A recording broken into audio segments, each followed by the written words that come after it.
everybody! Welcome to today's Handler Hangout and happy monstering. It is I, Monster Handler Jen, once again, and I will be hosting today's AMA event. If you have a question, be sure to raise your hand, which is located just at the bottom of your screen, and you'll be added into the list. And once you've asked your question, we will remove you from the stage to keep things moving along. Just so that you all know, we will be streaming today's AMA live to YouTube, so just keep that in mind if you're uncomfortable with sharing your voice. Unfortunately, probably don't have time to answer everyone's questions, but we will do our best to get in as many questions as possible. And in exciting news, not only do we have the amazing Monster Handler Matt, we also have Monster Handler New Guy joining us for his very first Handler Hangout. How are you doing today, Monster Handler New Guy and Monster Handler Matt? Hello, hi everyone. Doing great. Happy to be here. Don't ask me hard questions. I'm still new. Thank you. Monster Handler New Guy. This is very exciting. This is like a voice reveal, it's a big deal when there's a reveal like that. So now the community knows a little bit more about you just by hearing the dulcet tones of your voice. Wonderful. Well, I know I'm excited to chat with all of you about the incredible monster world, but first we have a special announcement from Monster Handler Matt, so let's hand it over to him. Thank you very much, Monster Handler Jen. A couple of important pieces of business we wanted to touch on just before we get started into the questions for today's Handler Hangout. Okay, so as you all know, My Singing Monsters is a game built on Big Blue Bubble's mandate to inspire worlds of creativity. But it's also important for us to make sure that it's a place where every single player feels respected, represented, and included. Now, we hoped that the addition of Clavavera as the seasonal monster celebrating the Mexican holiday of Day of the Dead would increase representation in our game, but we acknowledge that in our excitement to include it, we skipped a pretty major step, and that was consulting with the cultural group to which the Day of the Dead belongs. We apologize for not taking this step before Clavavera's release. Because we are a multicultural team of various backgrounds, cultural appropriation is something that we take very seriously, and there's a big difference between intent and impact. So, Big Blue Bubble is going to take the next step to consult with local groups of Mexican heritage and make sure that they have a say in the representation of both the monster and the planned seasonal event of the Beat hereafter. We will strive to remain diligent and transparent throughout the process to share with you what we learn as well. That's going to be important. We also want to take this opportunity to remind everyone that we are always listening to your feedback, your thoughts, your feelings, your reactions to anything and everything in the monster world. And the best way to make sure that those feelings, reactions, thoughts get in front of the community engagement Monster Handler Eyes is to send them to us through the contact support button in-game or through any of our social media channels. So that's item number one. Item number two is wanted to mention to everybody that starting today, we're going to be trying something new in My Singing Monsters for the next several weeks, which is that weekend sales, quote unquote weekend sales, are starting on Thursdays rather than on Fridays. So basically you, the community, will have an extra day to benefit from limited promotions and special offers. So that's good news, right? And obviously today there was a whole whack of special offers and promotions that kicked off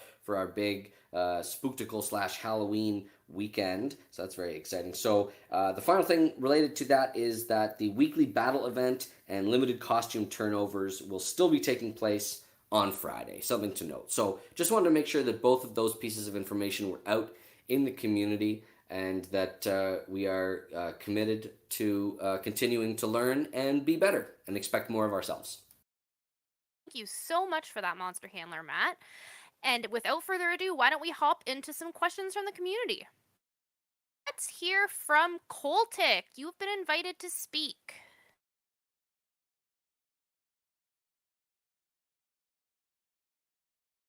Hello? Coltic. Hello! Hello. Hello? Hold on. I can't really hear you that well. Can you say something again? Hi, Coltic. Okay, yes, I can hear much better now. Okay, good. Anyway, hi. I have a question about Dawn of Fire. Mm-hmm. So, a long time ago, I remember in the map, there was a section and an icon that said, coming soon. and that was there for a very long time, but then one day it was mysteriously removed.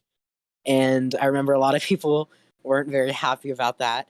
But I just have a question as to, like, what were you guys planning and why did it never happen? Great question, Coltic. I can confirm at this time that there are no new islands planned for Dawn of Fire. I think one of the main reasons that we decided to sort of conclude the island run in Dawn of Fire is that we wanted to make sure that anything that we had planned had a planned relationship with My Singing Monsters. Now, we've spoken before about the fact that the connections between the magical islands of the contemporary monster world and the prehistoric monster world's outer islands wasn't originally planned when either of them were being created, but that was a way to tie those things together. So we just wanted to make sure that we weren't setting up expectations in Dawn of Fire that we would have to follow through on in My Singing Monsters that we couldn't necessarily meet. So we just wanted to make sure that we managed those expectations accordingly. I know that a lot of people were disappointed at that, but obviously we're very talented, but we're still a pretty compact team, I would say, and we like to make sure that we give lots of attention and focus to My Singing Monsters. But thank you for your question. Excellent question. Let's hear this time from Holy Cheese. You have been invited to speak. Ooh, holy cheese. Great name. Hello. Oh. Hello. Oh, My question is, do you guys have any plans to add trading to My Singing Monsters? Great question, holy cheese. Trading is something that has come up time and time again throughout the history of My Singing Monsters design. It's not something necessarily that we feel that we wanted to explore in My Singing Monsters, but that is an element in some form or another with the market in Dawn of Fire, where there are a lot more items that can be traded. Obviously, with the currencies as they exist in My Singing Monsters, there's lots of potential there for, unfortunately, abuse of a trading system to take place, just because the currency packs that can be bought for real money exist, and if one person of means is able to circulate that around, that doesn't really necessarily make for a very fair game ecosystem. So that's something that we've always been mindful of. And we know that it's a feature that appears in a lot of other games, but we've always challenged ourselves to try and come up with different ways for the community to interact and to help each other. Obviously, torchlighting is one. You can participate in friendly matches in the Colosseum and battle mode, during which you can, collect currency. So it has always seemed to us to be sort of like an easy out from a design standpoint, and we've always challenged ourselves to come up with more interesting ways for the community to interact. Excellent. All right. Why don't we hear from Biss? You have been invited to speak. Oh, hello everyone. Hi, Monster Handler, new guy, of course. hello. Okay, so this question isn't even about the first two games. It's actually about something else entirely. Well, it's still related to My Singing Monsters, of course. So, I have two questions. One, have you heard of My Singing Monsters: The Lost Landscapes, the fan game? And two, what's your opinion on it? Abyss, thank you for your question. With respect to My Singing Monsters Lost Landscapes, obviously something that we are very mindful of when we are creating things is that our community is very creative in their own right, and we love the fact that My Singing Monsters has served sort of as a jumping off point for other people to create their own things. But obviously, we want to make sure that we don't pay too close of attention to anything, lest we accidentally become inspired by it and then there's the issue of like who came up with what first, sort of thing. So as a rule, we generally, when we're taking a look at or consuming the fan content creations or monster pieces that people have been created, we like to keep them sort of at an arm's length to make sure that our own creative process here at Big Blue Bubble remains relatively pure, if that makes any sort of sense. Excellent question. All right, let's hear from Dino Boy. You've been invited to speak.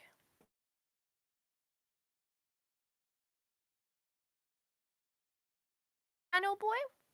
Come on up, Dino Boy. All right, maybe Dino Boy isn't at his device right now. So let's hear from Octobob11.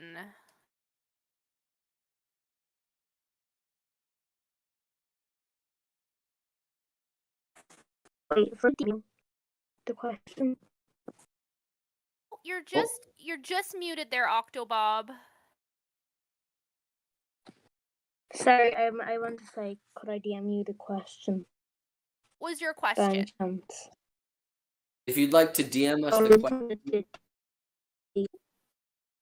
Actually, wait, I'll say it here. I was gonna say, do you have any other plans for like anything after, like, well, for now, since all epics are released, or even for any other new type of monster?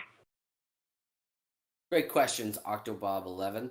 Obviously, we are always challenging ourselves to come up with whatever the next big thing is. We do have some pretty exciting ideas up our sleeves in the future. Obviously, in the short term, there are all sorts of exciting content streams that are already sort of ongoing. The discovery of more epic fire monsters, more epic ethereals, rare magicals, and now, of course, there are new seasonal monsters to discover as well. So, of course, we are always thinking ahead to what the next big thing is, but we certainly have our hands full with the discovery of all these new rare and epic monster variants. Excellent. Let's hear this time from D's Waffles. You've been welcome to the stage.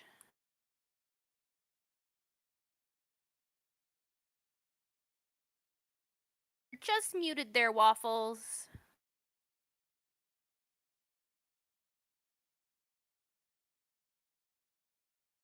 Normally, all the waffles that I interact with are muted. They never speak to me. But this is a unique experience. Oh, hello! Who do I DM? I'm gonna DM it because it's a long question. You're already on the stage, so you might as well just ask it. Alright, when you guys are making content, you guys always manage to like go out of the range of what we are thinking as a community. So I was wondering how you always manage to kind of guide it in the opposite direction of what the community is thinking. Like, do you always look at what they're thinking, or do you already like know what you're gonna do, and it just turns out the community was thinking wrong? Great question, D's Waffles. I never like to think of anything to do with creativity as being right or wrong, per se. Obviously, whenever possible, we like to surprise and delight the community with something that they might not necessarily be expecting. I can't remember if this is attributed to any great artist or thinker, but I know that oftentimes when you sit down to create something, sometimes the first idea that you have is a good idea, and then other times you look at that idea and say, okay, now that that's out of the way, now that that's out into the universe and I've thought it and I've created it, let's do something that's in the entirely opposite direction. And again, we do obviously listen to what the community is thinking and saying about stuff, but a lot of times we are working quite a bit ahead of the actual release schedule of things. So chances are that by the time the community is articulating any sorts of ideas about it, we've already made the creativity in question. Wonderful questions we've got here today. How about Pico? Pico, you have been invited to speak. Hello. Hello. Hello. Alright, so my question is, why is Psychic Island so quiet, and if that is on purpose or not? Ooh. Great question, Pumpico the T-Rocks. Yeah, Yeah, it is pretty quiet, isn't it? You know what? I don't really have a good answer for this, and I think I ought to call upon our monster handler audio and sound specialists and see if they can't do something about it. Obviously, for a long time, the mythical monsters were quite quiet themselves, and then we had a chance to tune them up at one point. So I'm sure that something similar could be pulled off there for Psychic Island. But you're right; it is quite a quiet island as compared to others in the monster world. All right. How about Percival Swayze? You have been invited to speak. Great name. Great name.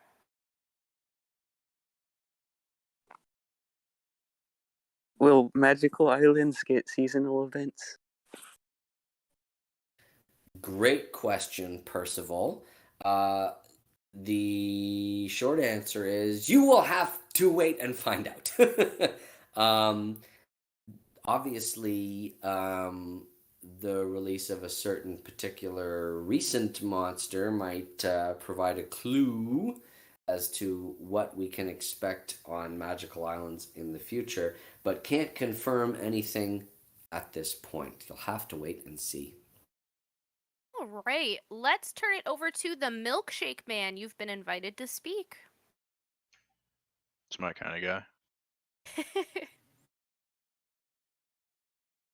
Hello. So I was just wondering if you were ever planning on adding fire or magical monsters to Gold Island. Great question, Milkshake Man. The short answer is no. There's a lore reason for that, and the lore reason is that basically Gold Island sort of exists on a separate plane of existence, on sort of a higher plane, and it's sort of like a resort in the mind, so to speak, where monsters who have the memory of the turmoil of the continent breaking apart and turning into the natural islands can sort of go to have a feeling of togetherness again, where they can all sort of reunite because of course across the monster world different populations of monsters sort of became isolated and broken off and segmented. Another obviously technical reason why there are no plans at this time to introduce fire or magical monsters to Gold Island is literally there is no space for them, either literally on the grid squares of the island itself or musically and creatively speaking. The Gold Island song we consider done, polished, on the shelf, and as a result, there are no plans at this time. All right. How about Dapper Thrumble? You've been invited to speak. Most Thrumbles I know are dapper, but this one is Very probably dapper. dapperest. Dapper Thrumble, you have been invited to speak.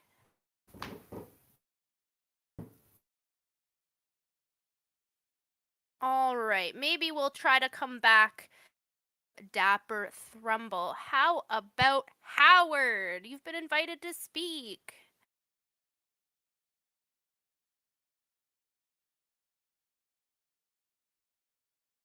Calling up Howard. All right, 2 for 2 here. How about Tree Squid? You've been invited to speak. Hello. Hello. Oh. Hello. Hello. I am currently foraging through the unknown forest areas of Plant Island. Unfortunately, it's very dark. Oh, well, be careful out there. Yeah, I'll be pretty careful. So What's your question? my question is it's kind of a stupid one. There are no stupid questions on this Handler Hangout. So my question is, it's like a few like a Kayna question. Before Kayna got encased in amber, have they ever like erupted before? That's just my question. Okay, that's an interesting question. So this is I can connect the answer to this question to some interesting lore, some of which I don't think has ever been shared before. So obviously, amber continues to be an enduring mystery of the monster world, sort of where it came from, how it came about, and recently there was quite a substantial discovery made that sheds at least a little bit of light on its origin and where it sort of come. Now, the Big Blue Bubble multiverse, to which the monster world and the monster dimension belongs, are all interconnected on sort of like a big lattice work, a big sort of web or network. Now, previously we sort of understood that to be sort of an abstract concept, but more recently it has become clear to us that the dimensions of the Big Blue Bubble multiverse are actually connected together on a format that is far more recognizable to us, and that is of a world tree. Now, of course, other mythologies make use of a world tree. I can think specifically of Yggdrasil of Norse mythology, and it turns out that there is a Blue Bubble multiverse world tree as well, and the monster world is just one particular dimension perched upon this massive tree, and it turns out that the amber that appears not only in the monster world but also across a couple of different dimensions as well. I'm thinking of the realm of Thingia specifically. This amber, much like the amber from the human world, is actually sap from that world tree. So I don't know what specifically the ramifications of that are for why Kayna specifically got trapped in amber, or was there some sort of dimensional wormhole that opened at that point, or was the stability of the monster world called into question for some reason at that time, and that's what caused the continent to destabilize? I'm not really sure, but I can reveal that we know a little bit more about the amber that Kayna got encased in, connected to the Big Blue Bubble multiverse world tree. Wow, that was very interesting. Thank you, Monster Handler Matt. I thought people Dapper, might be interested in that. very interesting. Dapper Thrumble did have some technical difficulties, so I'm going to ask their question on their behalf, which was they were wondering if any of the MSM monsters were able to be consumed by other characters. For example, can you eat pieces of Jamboree or harvest certain plant monsters? No. Took the words right out of my mouth, Monster Handler New Guy. I know that you were a staunch defender of Jamboree during Anniversary Month. Maybe you can speak to that a little bit, Monster Handler New Guy. I think it's like not very nice. Yes, that's right. It's impolite. It's I don't know. It's not food. You don't. Yes. It's like eating paper or grass or something. Nobody You wants know, to be eating paper. no one wants that. And it's also even worse because it's someone else's paper or grass. And even if Exactly. you can, maybe you shouldn't. So If you as were a made gen- out of cake and someone wanted to eat you, what would you say? Would you no, let I them? would say no. I would say no, personally. These wonderful words of wisdom from Monster Handler New Guy. I love it. Let's hear from Spooky Pookie. You've been invited to speak.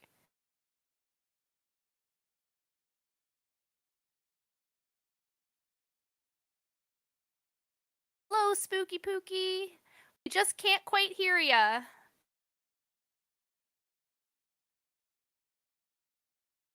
All right, let's try to come back to Spooky Pookie a little bit later.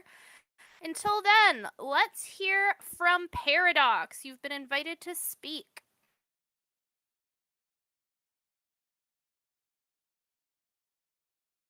Calling up Paradox. All right, let's try somebody else. Let's try Blooples. You've been invited to speak.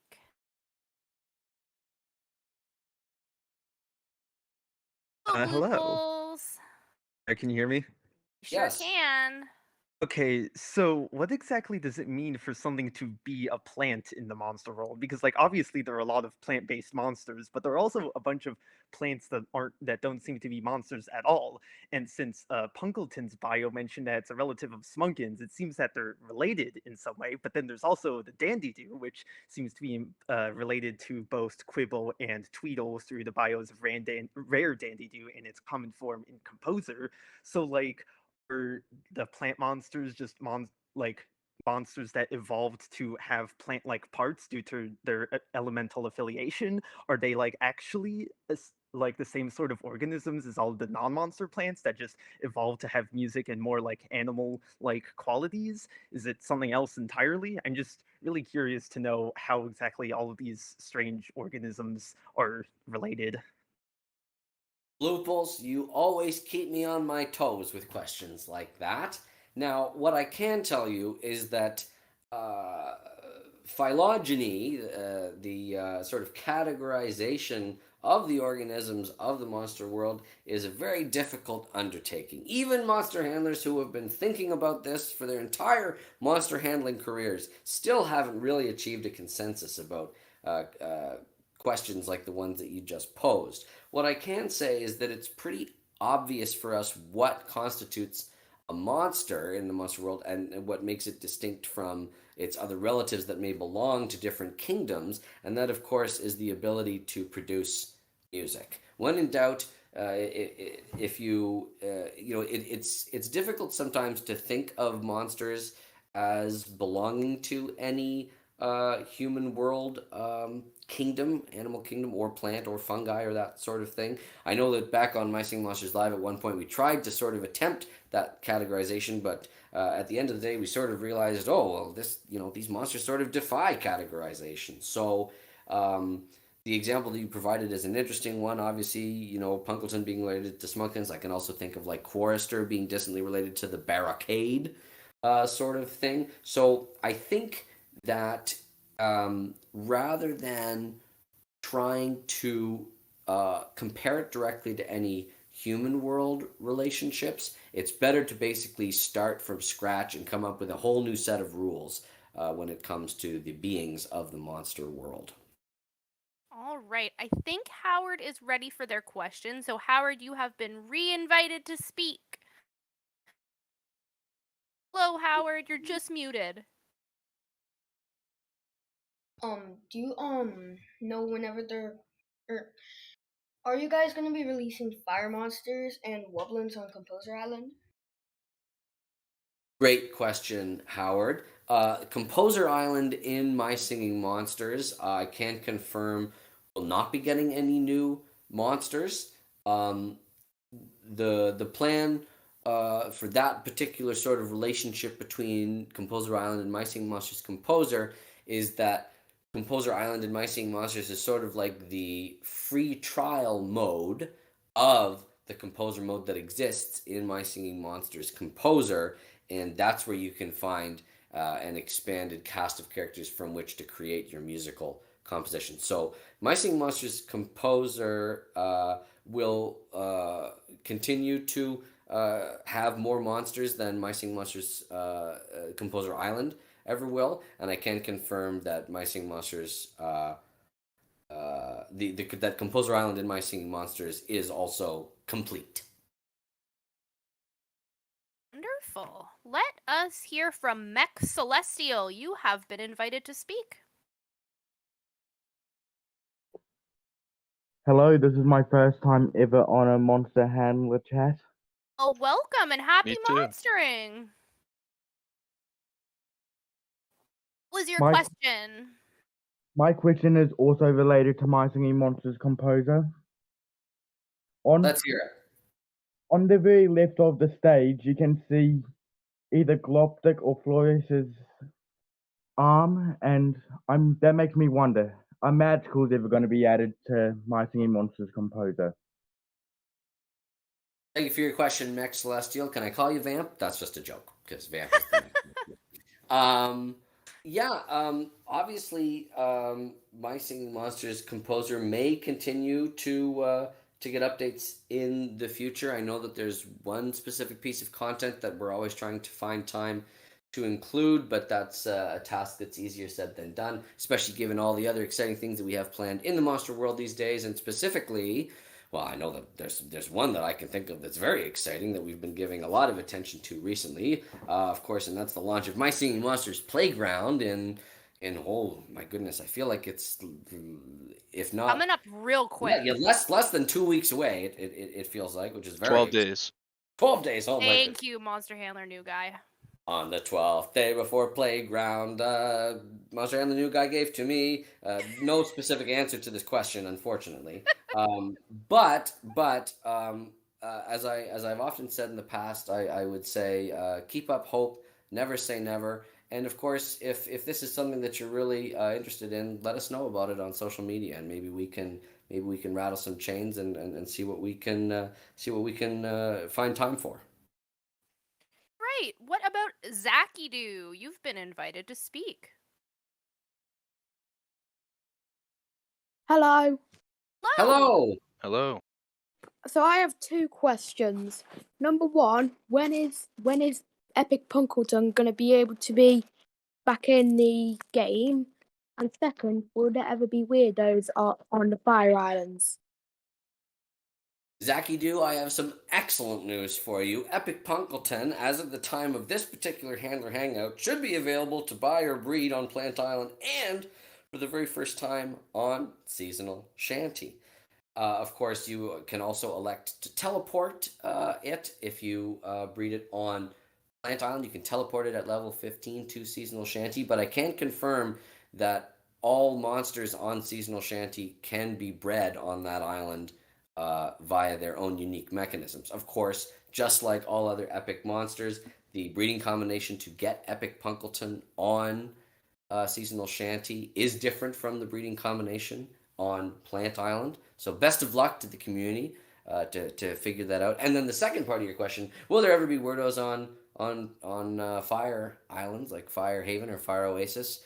Hard to say. Obviously, the current cast of Werdos that we have is great, but who knows? Maybe there are other legendary Werdos out there waiting to be discovered. In the meantime, of course, I can put in a quick plug for the A Note Becomes a Monster promotion that is currently running on Plant Island, in which you can get both Talker and Parsona, the original Werdo duo, for 50% off their relic cost for the duration of the weekend. Go get them!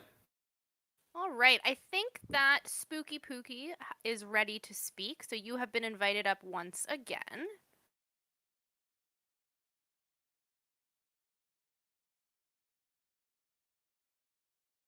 Hello? Hello, Spooky Hello. Pookie. Oh God, thank God. I thought I was gonna be missed. Okay. So one, I would like to say I've been playing since 2012. I love you guys. I love the game. All right, sorry. Okay. Thank you. That's great. That's awesome. My question is, so there's Celestials for each element class. So my question is, are there Celestials out there somehow that are for the magical elements? Great question, Spooky Pookie. None that exist canonically. What's very interesting about the Celestials, and I think I might have mentioned this before, but I'm happy to repeat it because I think it's a very interesting factoid, is that the Celestials are actually the very first monsters that ever existed during the nascency, the birth of the monster world itself. They predate even the Colossals, which is very interesting, all the way back during that primordial age. Back when it was just the Celestials sort of ricocheting around the mostly empty monster world dimension. They hadn't yet really coagulated, if you will, into any sort of specific form yet. But they did have sort of the start, a semblance of the elemental powers that they would one day possess and master.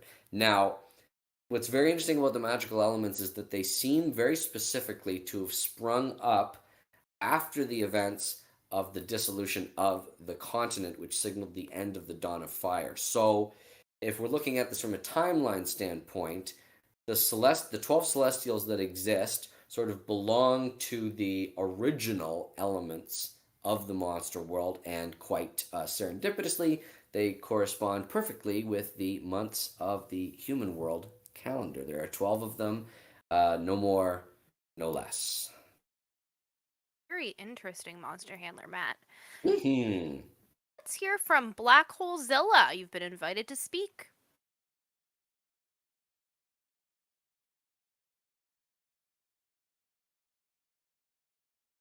Just muted there, Black Hole Zilla.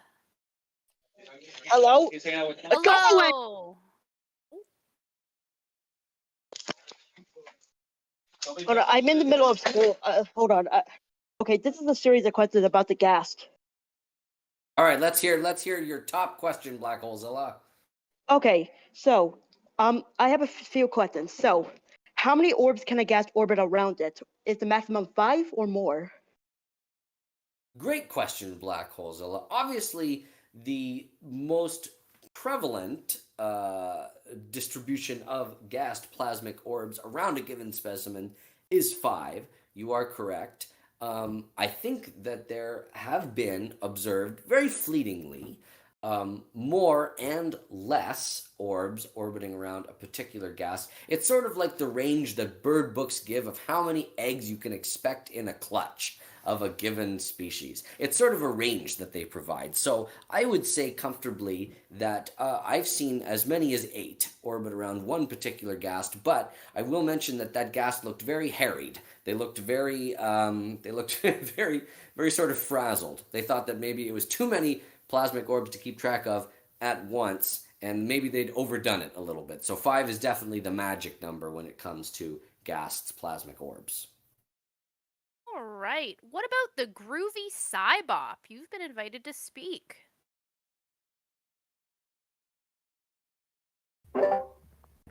Okay, hi. Hello. Hi.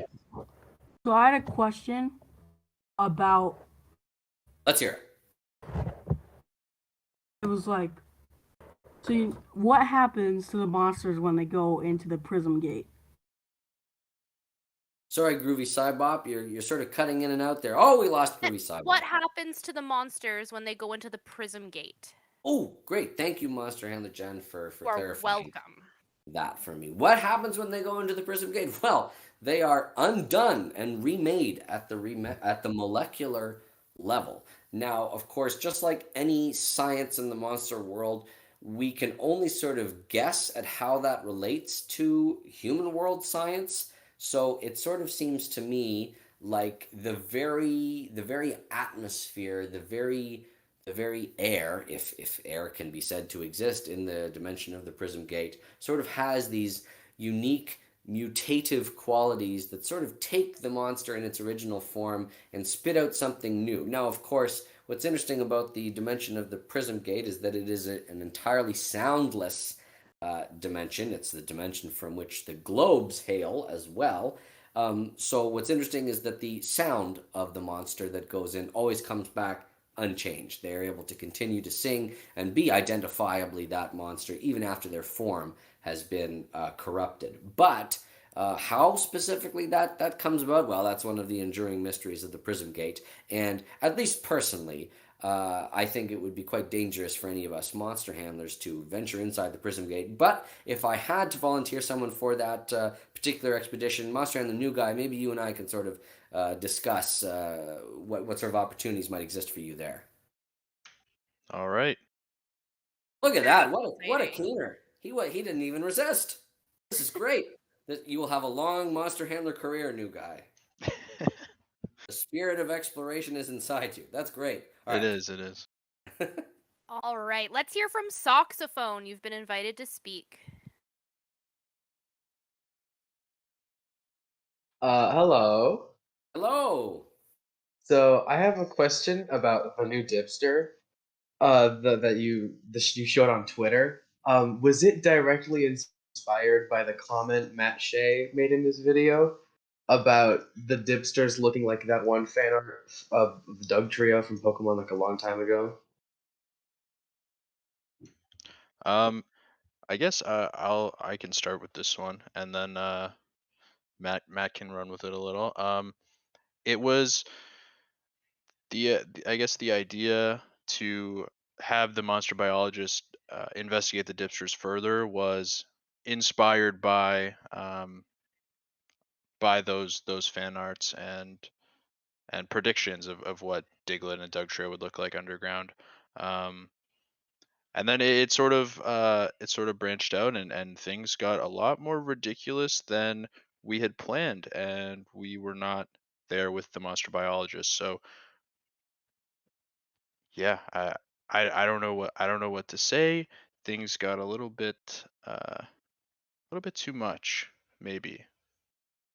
Yeah, it's worth noting that the monster biologist, of course, in question that we commissioned to give these guesses as to what the monster bodies looked like is making their very best educated guesses, and they have assured us, this monster biologist in question, that they are about 87% confident that 60% of the dipsters are about 32% accurate. So those are the numbers that have been given to us, and that's the best that we can do these days, of course. But I would never want to sort of shut down any other investigations or independent studies of what the dipsters look like underground.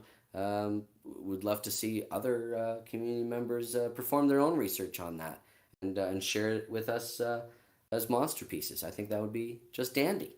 We do love our fan art, don't we? We love our research. We Oh, do. yes. We do. All right, Radiation the Guy, you've been invited to speak. So when is like seasonal event for the day of Waluigi, the attack of Waluigi coming out?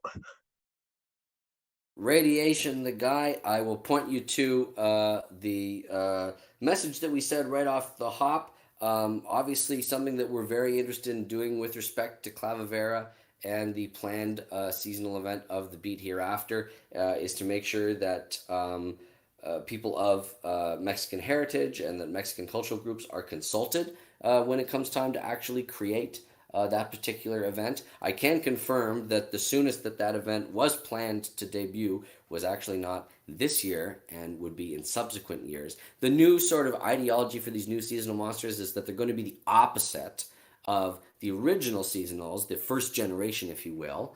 And that's that they all started on their own island and then made their way to seasonal shanty. We're going to do the opposite with these new seasonal monsters that we're discovering, and that they are going to begin on seasonal shanty and then find sort of a quote-unquote forever home across the various islands of the monster world in subsequent appearances. So that is what we have planned at the moment, and we'll be excited to share updates as we learn more. Very exciting, Monster Handler Matt. Let's hear from Scuplin. You've been invited to speak. I have an answer or a question. Just like the homily and the unofficial Gabroods consisting of Gajoop and G'day, is there a Clamble-like family with the release of Clavavera? I like to believe Scuplin, great question. You know what's funny? There have been comparisons drawn between, Clamble and Clacula, and now Clavavera having joined that family as well. I personally have never really seen the family resemblance between Clacula and Clamble. I know that they're both tall and skinny. I know that they both only occupy one grid square on the island. But I think that they don't necessarily have enough in common for me to officially designate them as a family. I know, of course, that they all begin with CLA, and oftentimes that's a good clue as to how you can join particular monsters together. But at least as far as I'm concerned, Clamble is still sort of a standalone monster at this particular time. But that's not to say, and I don't want to discourage anyone from sort of forming their own ideas and forming their own monster families across the monster world. Obviously, there are lots of things that unite various monsters. There are lots of things that are different about them. But what all the monsters have in common is that they are all different, but that they come together to create music. And that's the spirit of collaboration and cooperation, I think, that courses through the monster world, and that we always try to hold up as sort of the main value of both the brand and of the universe. All right, we have time for just a couple more questions. I see we've got DJ Epic in here. Why don't we invite you to speak? Oh my goodness, DJ Epic.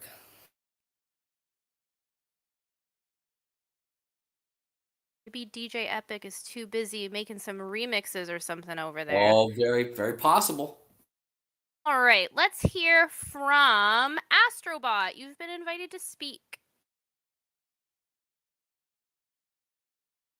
Hello everyone, can you hear me? We can Yes, hear we ya. can. Okay, in this month I have two questions. Question number one. If you have future plans for future updates in My Singing Monsters game. And question number two. Is My Singing Monster have a story? Okay, it's all. Thank Great, you. great questions, Astrobot.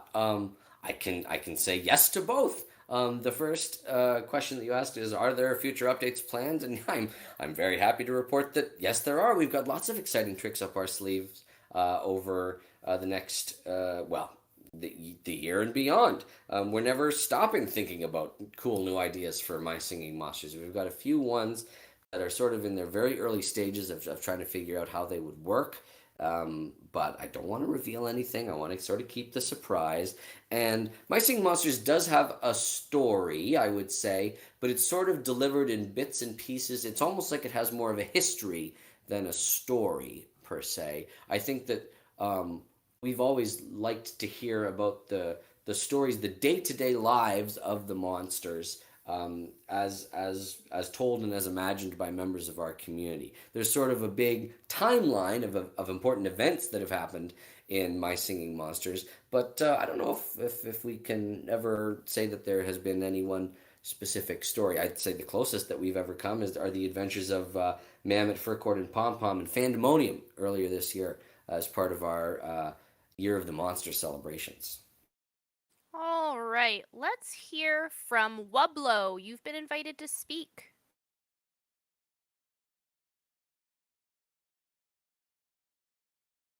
Come on up to the stage. There we go. Hi, Wublo. What was your question? Hello. So I have 3 questions. All right, let's hear your top question. Well, number 1 is, I've watched My Singing Monsters Poke Gamers video about Epic Wubbox being released every 3 months. Just to clarify, is that true? After 3 months, is Epic Wubbox on other islands going to be released? Thank you for your question, Wublo. I'm not sure where that message came from.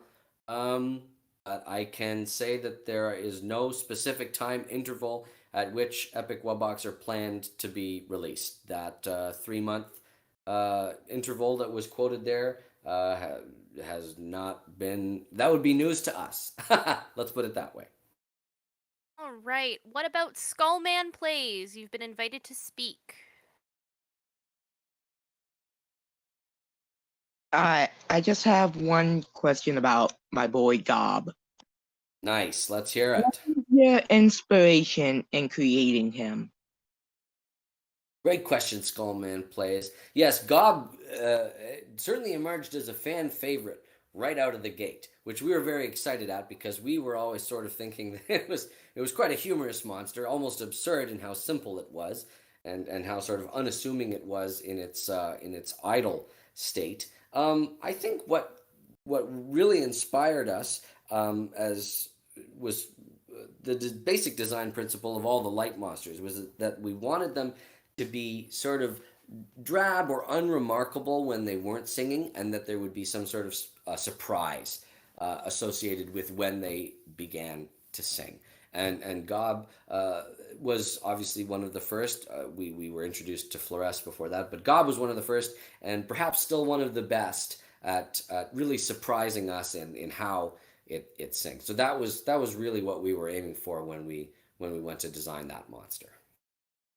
All right, one more question. Let's hear from Dream35. You've been invited to speak.